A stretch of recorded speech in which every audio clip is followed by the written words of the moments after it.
سلام، پویا نوروزی هستم از تیم ملی پیامک. توی این ویدیو قصد داریم ارسال پیامک سررسید ملی پیامک رو با هم بررسی کنیم.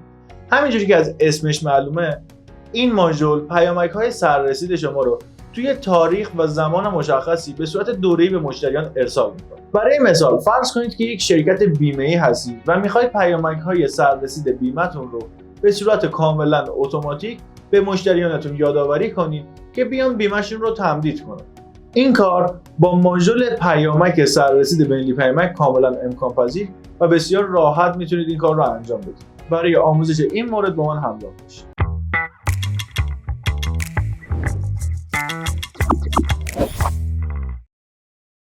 خب برای اینکه بخواید این کار رو انجام بدید، اول باید پنل پیامکی داشته باشید. برای دریافت شما به راحتی میتونید توی گوگل کلمه ملی پیامک رو سرچ کنید و لینک اولی که براتون میاره رو وارد بشید. سایت ملی پیامک این سایت هست. روی گزینه ثبت نام کلیک میکنید. با پر کردن 3 تا متغیر نام خانوادگی و شماره موبایلتون میتونید ثبت نام انجام بدید و اون بسته‌ای که مورد نیازتون هست رو خریداری کنید. من الان ثبت نام رو میزنم. برای من 5 تا پنل میاره که بتونم انتخاب کنم، قابل انتخاب باشه. پنل پایه، اقتصادی، شرکتی، تجاری و نمایندگی. برای دسترسی به ماژول پیامک سررسید شما حتما باید پنلی رو تهیه کنید که این قابلیت رو داشته باشه. پیامک سررسید روی پنل پایه و اقتصادی قابل دسترسی نیست.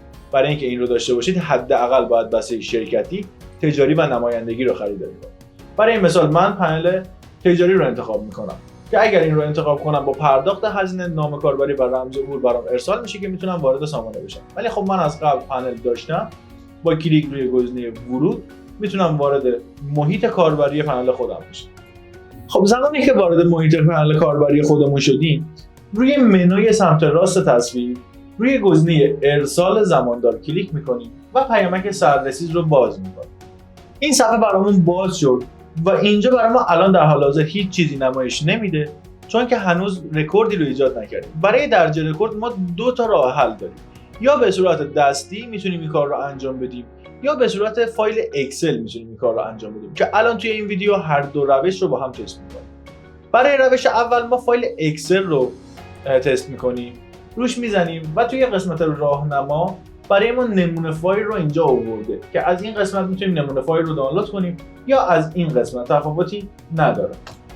نمونه فایل رو میزنیم و فایل رو باز میکنیم. خب با کلیک روی دکمه Enable Editing دسترسی ویرایش فایل اکسل رو به سامانه میدیم. خب توی این ستون شماره موبایلی که قراره بهش پیامک ارسال شه رو وارد میکنیم. من شماره موبایل رو میزنم با یه شماره دیگه. خب برای شماره اول من میخوام مثلا پیامک بیمه رو یادآوری کنم. عنوانش رو میذارم بیمه شخص ثالث. توی پیامک دوم میتونم مثلا بیمه بدنه رو بذارم. متن پیامک، هر متنی که بخوام برای این شماره ارسال بشه اینجا میتونم وارد کنم. مثلا خب من توی این متن میخوام که به آقای نوروزی اطلاع رسانی بشه که موعد بیمه شخص ثالثش فرا رسیده. همین رو میخوام برای یک شخص دیگه ارسال بشه، مثلا آقای مرادی بیمه بدنش رو میخوام یادآوری کنم و همین رو میذارم. هر متنی که دلخواهم باشه رو میتونم اینجا وارد کنم. خب توی این ستون به ما تاریخ اولین ارسال رو داده. خب ما میگیم که اولین ارسال مثلا امروزه. این رو گذاشتیم از امروز اولین ارسال شروع بشه. اوکی. تکرار پس از چه تاریخی، چه مدتی، این رو سامانه به ما میگه. مثلا میزنیم تکرار پس از 365 روز. اوکی. این کار رو میتونیم انجام بدیم. میتونیم بزنیم تکرار پس از 365 روز و دوره زمانی رو چی باید وارد کنیم؟ میایم توی پیامک سررسید، اینجا به ما گفته دوره زمانی اگر میخوایم اون واحدمون روز باشه 1 رو انتخاب میکنیم، اگر میخوایم واحدمون هفته باشه 2 رو انتخاب میکنیم، اگر میخوایم واحدمون ماه باشه 3 رو انتخاب میکنیم و اگر قرار سال باشه 4 رو انتخاب میکنیم. خب من الان زدم 365 روز و چون عدد 1 اینجا افتاده این رو روز محاسبه میکنه. من اینجا میتونم بزنم عدد 1 به جای اینکه مثلا بزنم 365 روز 1 رو میزنم ولی واحدم رو مشخص میکنم سال، یعنی 1 سال 1 بار پیامک ارسال بشه. میام توی فایل اکسلم و اینجا رو 4 میذارم. این دوتا الان علنا جفتش یکیه، یا 365 روز یا 1 سال. و میگم که تاریخ خاتمش کی باشه. من میگم تاریخ خاتمش 1405 باشه. این رو هم همینطور تاریخ اولین ارسال رو میذارم و تاریخ آخرین ارسال رو. خب من الان فایل اکسلم رو درست کردم. ساعتی که میخوام ارسال بشه چه ساعتی باشه؟ من میذارم ساعت 20 باشه الزاما. این یکی هم دوست دارم ساعت مثلا 10 صبح ارسال بشه. و این رو سیوش میکنم با کنترل S یا سیو خود اکسل و این رو میبندمش. میام توی خود پنل ملی پیامک، فایلم رو اینجا بارگذاری میکنم. فایلم رو اینجا تشخیص داد و شماره فرستندم رو هم میتونم تغییر بدم. شماره فرستندم رو روی 5004 قرار میدم و این رو تاییدش میکنم. همینجوری که مشاهده میکنید پیام سیستم برای ما، پیام سامانه برای ما نمایش داده میشه. 2 رکورد با موفقیت درج شد و 0 رکورد با خطا مواجه شد، یعنی که ما کار رو تا الان درست انجام دادیم. تاییدش میکنیم. اگر نگاه کنید عنوان بیمه بدنه برای آقای مرادی توی تاریخ مشخصش ارسال میشه، یعنی هر 1 سال 1 بار که ما تو سامانه مشخص کردیم و این رو هم هر 365 روز 1 بار ارسال میشه. این توی ساعت 10 ارسال میشه، این توی ساعت 8 ارسال میشه. وضعیتمون منتظر ارسال هستش، عنوان هامون مشخصه و باید منتظر تاریخش باشیم و زمانش باشیم که پیامک ارسال بشه.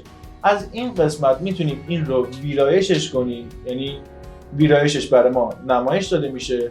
خب این قسمت ویرایشش برای ما نمایش داده میشه. میتونیم همه اون مواردی که توی اکسل وارد کردیم اینجا به صورت دستی تغییرش بدیم. گیرندگان رو میتونیم اضافه کنیم یا کم کنیم و این قسمت هم که میتونیم رکورد رو حذفش کنیم، یعنی از توی این رکورد هایی که توی سامانه درج شده این رکورد حذف بشه.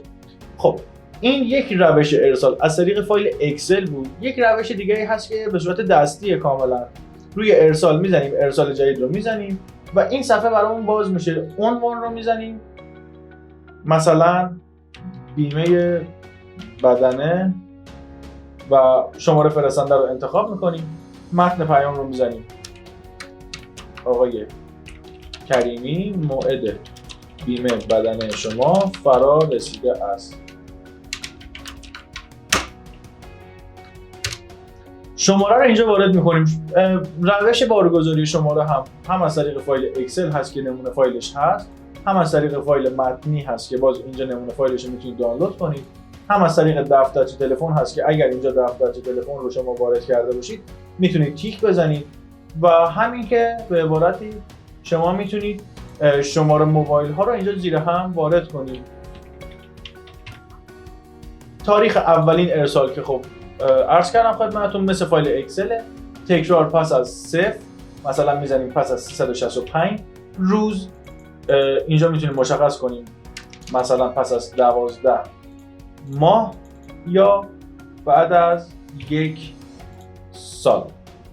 تاریخ ارسال رو هم مشخص میکنیم، تاریخ خاتمه ارسال رو مشخص میکنیم. اینو مثلا میتونیم بزنیم 1405 توی هر تاریخی که مد نظرمونه. تا اون تاریخ طبق این بازه زمانی، دوره زمانی پیامکش ارسال میشه و میگیم میخوایم برای این شخص ساعت مثلا 21:30 ارسال بشه، 20:30 ارسال بشه فرضاً و ثبتش میکنیم. همینجوری که مشاهده میکنید رکورد بیمه بدنه، یعنی رکورد پیامک سررسید برای بیمه بدنه آقای کریمی هم اینجا درج شد. توی ساعت خودش ارسال میشه، زمان اتمامش مشخصه و اینجا دوباره گزینه ویرایش داره و گزینه حذف. همینجوری شما میتونید پیامک‌های سررسیدتون رو به مخاطبینتون ارسال کنید. مرسی که تا اینجا ویدیو همراه من بودید. اگر سوالی راجع به چگونگی درج رکورد پیامک سررسید روی ملی پیامک رو داشتید با شماره شرکت تماس بگیرید یا از قسمت پشتیبانی تیکت داخل سامانه سوالتون رو بپرسید، مشکلتون رو عنوان کنید. بچهای ملی پیامک در اسرع وقت به درخواستتون رسیدگی میکنن.